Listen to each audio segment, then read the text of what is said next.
이른 아침 지인들과 함께 부킷 브라운 세미터리로 향했습니다. 아침의 초록이 어찌나 싱그럽던지요. 잎사귀들과 꽃잎들엔 이슬 방울들이 아직도 맺혀 영롱하게 빛나고 있었습니다. 부킷 브라운 세미터리 근처에 가자 이미 묘지들이 보이기 시작했어요. 저 옆 고속도로도 원래는 공동묘지였는데 개발을 하면서 일부 공동묘지 구간을 없앴습니다. 드디어 입구에 거의 다 와갑니다. 입구에는 각종 자그만 미니 사원처럼 보이는 것들이 곳곳에 있었어요. 오래된 곳이라 숲이 우거집니다. 싱가포르 자연에서 야생원숭이 보는 건 어려운 일이 아니에요.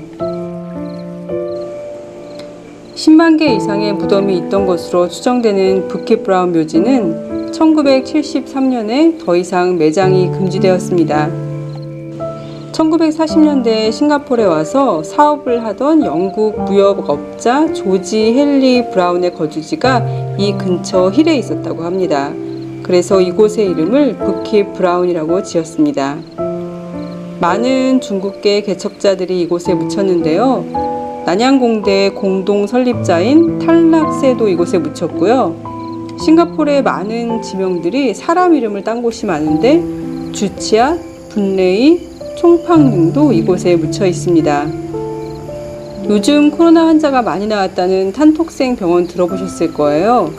탄톡생이 병원을 세우기 위해 기부를 많이 하고 그가 사망한 후에도 부인과 자녀들이 추가로 기부를 해서 병원을 계속 넓혀가서 병원 이름이 탄톡생 병원이 되었거든요. 그의 첫 번째 아들인 탕킴칭도 이곳에 묻혀 있습니다.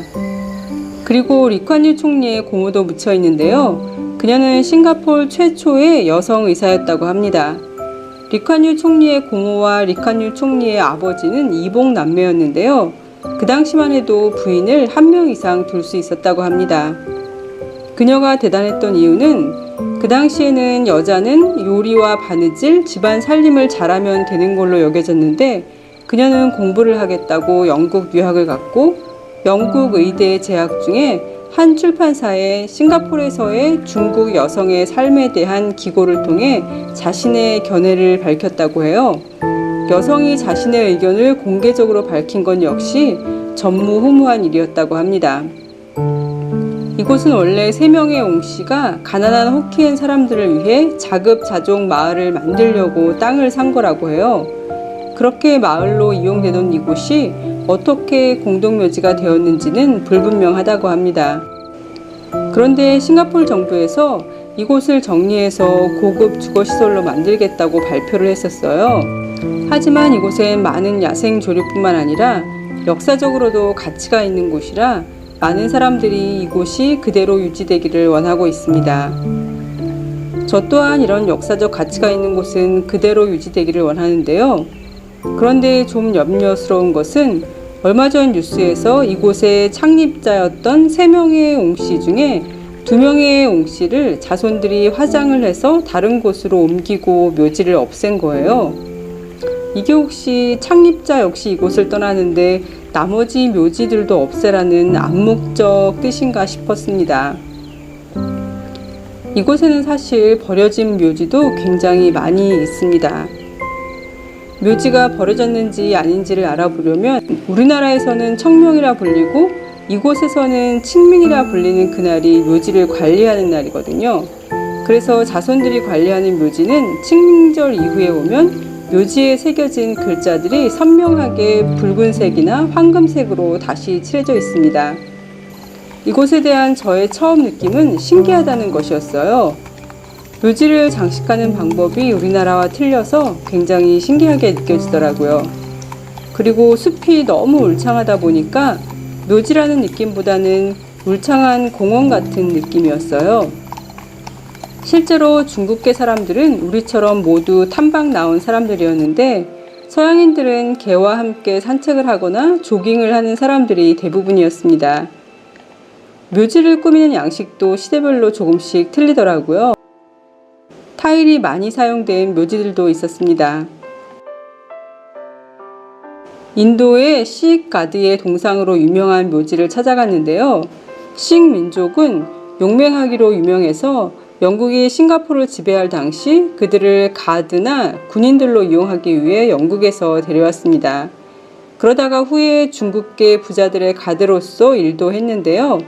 이 무덤에는 2명의 식 가드가 있는데 이 묘지의 주인은 본인이 사망하기 전에 이 식 가드상과 묘지 장식으로 사용할 돌 등을 모두 중국에 조각을 맡긴 후 가지고 온 것이라고 합니다.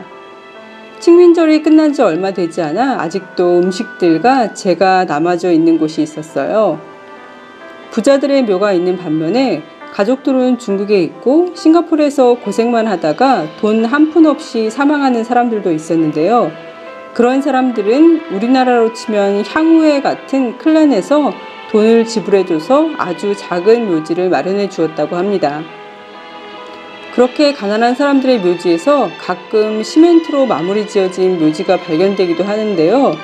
정확한 원인은 알 수 없고 다만 상서롭지 못한 날에 태어난 사람은 후손에도 안 좋다고 하여 그 사람이 사망했을 경우 아예 묘지를 시멘트로 봉하는 경우가 과거에 있었고요.